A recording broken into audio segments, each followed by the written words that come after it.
오늘 소개할 책은 나무발전소라는 출판사에서 2022년 10월 5일에 출간된 자금성의 물건들이라는 책을 리뷰해 보도록 하겠습니다.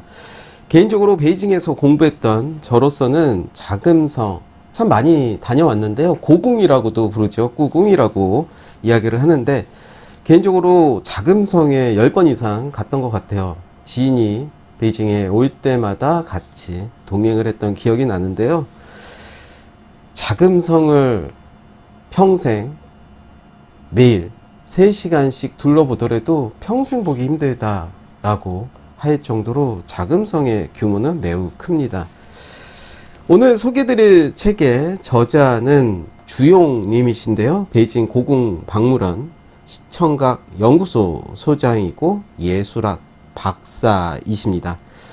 400만 자 이상을 저술했고 주용의 고궁 시리즈 12권을 냈다. CCTV 대형 다큐멘터리 신강을 총감독했다. 대표적으로 옛군 궁전 피해 조정이 있다. 옹gin이는 신정현님이고요. 이하여대 중문과를 졸업하고 대만 사범대학에서 공부했다. 중국에서 출판 관련 일을 하다 보이차에 매료되어 윈난성 농업대학원 입학하여 보이차를 연구했다. 지은 책으로 보이차의 매혹, 처음 읽는 보이차 경제사, 퇴근길 인문학이 있고, 번역한 책으로 자금성의 그림들, 보이차의 가학 등이 있다.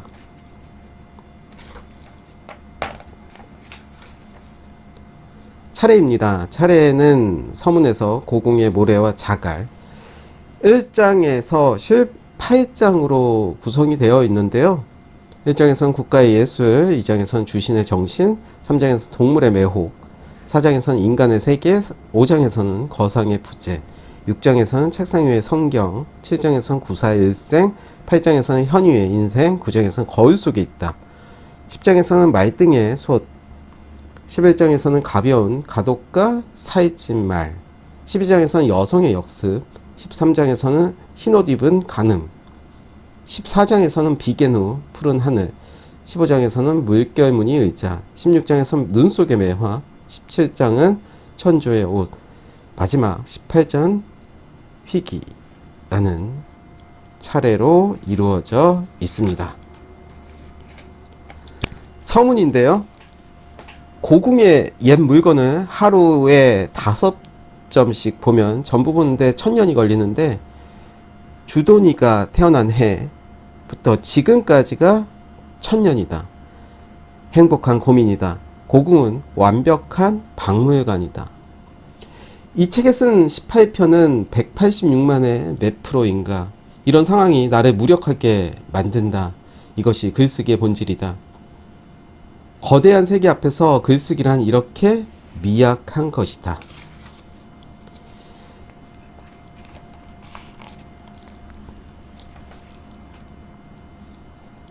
내가 고궁의 소장품을 유물이라 부르지 않고 물건이라고 부르는 것은 시간을 강조하기 위해서이다. 물질은 무한하다. 무한한 시간 안에 무한한 물질이 포함된다. 무한한 물질에 또 무한한 생각, 감정, 성쇠와 영예가 있다.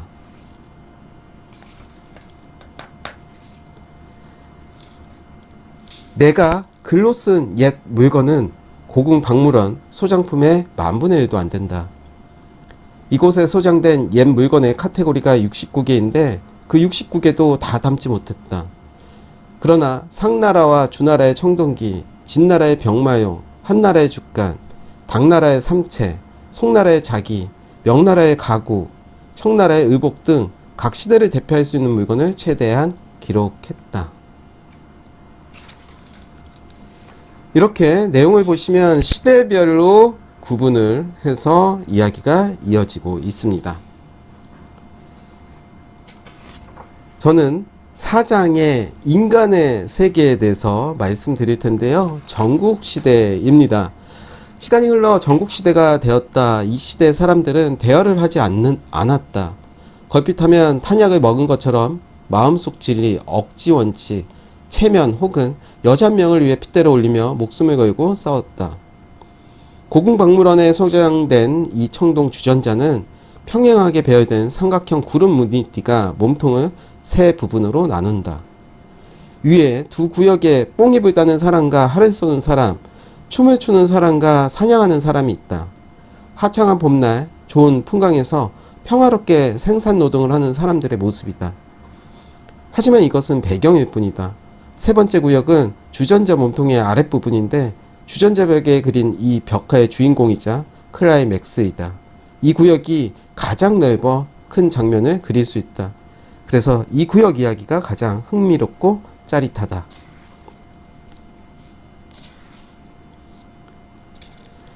잔치 열고 물고기 잡고 전쟁하는 그림이 그려진 주전자는 예술사적으로 매우 중요하다. 왜냐하면 주전자에 그려진 것이 동물이 아니라 사람이기 때문이다.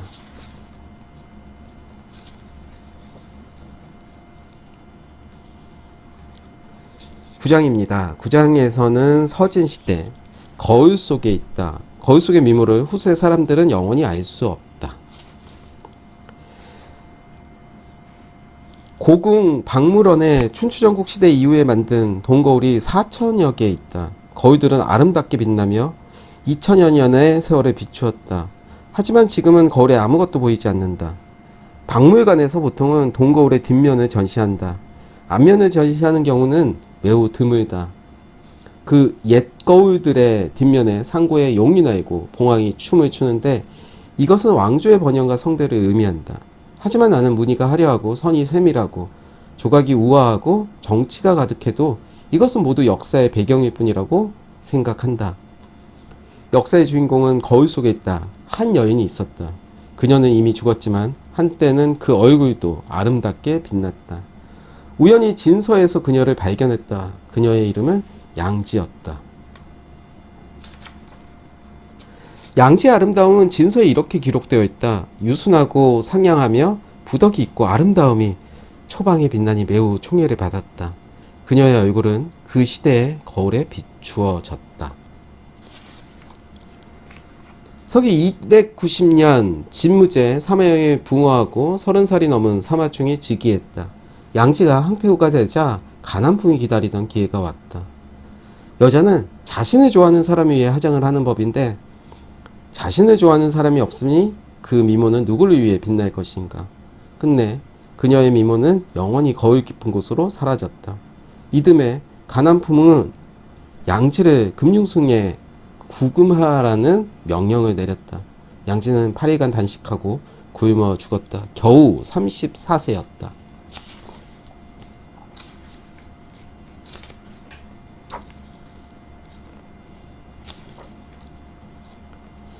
중국인의 관념에서 역사는 큰 거울이다. 모든 선, 악, 미, 추는 거울 앞에서 흔적과 그림자를 감춘다. 그래서 사마천은 사기에서 거울에 은유적 의미를 부여하고 역사를 돌이켜보는 것을 거울을 보는 것에 비유했다. 또한 구양수는 이렇게 말했다.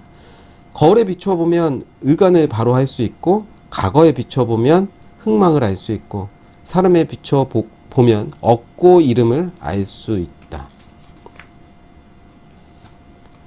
14장 북송입니다. 비계누, 푸른 하늘, 그것들은 일상생활 용품이었고 생활의 가장 친밀한 부분이었다. 송희종, 조길이 그린 서학도의 하늘은 푸른 하늘색이 아니다. 그것은 은근한 파란색으로 심오하고 흐리며 몽환적인 특징을 가진 색이다. 젊은아가 웨이씨는 이렇게 말했다. 우리는 한 가지를 오해하고 있다. 중국 그림의 하늘이 수묵화의 여백인 줄 알지만 사실 옛사람들이 하늘을 그릴 때 고운 파란색을 듬뿍 발랐다.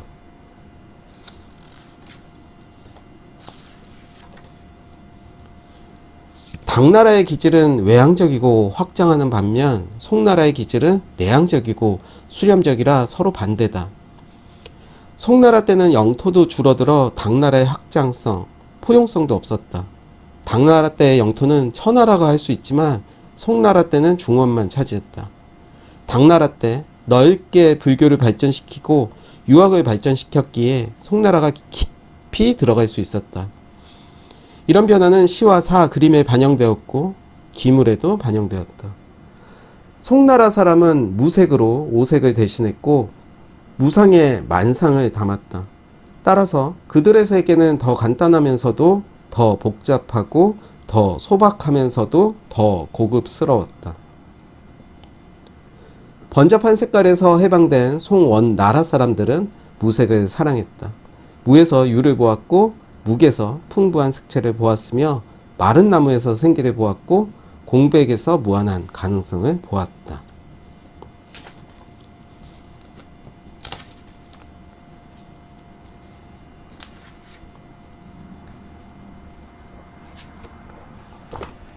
아주 간략하게 리뷰를 해 봤습니다. 페이지는 350페이지 정도가 되고요. 역사에 관심이 있는 분이라면 이 책을 보신다면 많은 도움이 될 거라고 생각이 듭니다. 개인적으로 중국어를 공부하고 중국 문화, 역사를 공부했던 저로서도 매우 흥미롭고 책을 읽으면 읽을수록 그 시대에 빠지는 느낌을 받게 됐는데요. 옛 물건의 훗날 역사라 부르는 모든 사건의 씨앗이다.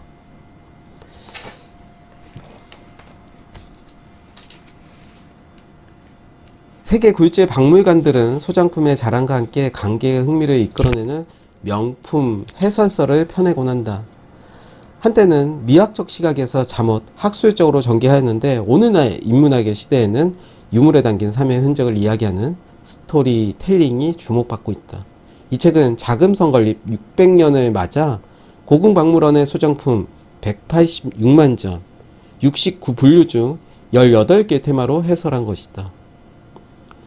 원저 제목에서 명품 대신 고물이라는 말을 세운 것에는 이러한 뜻이 담겨 있다.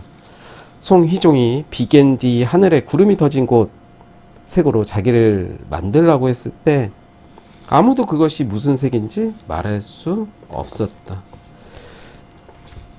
자금성의 물건들 리뷰 여기까지 하겠습니다.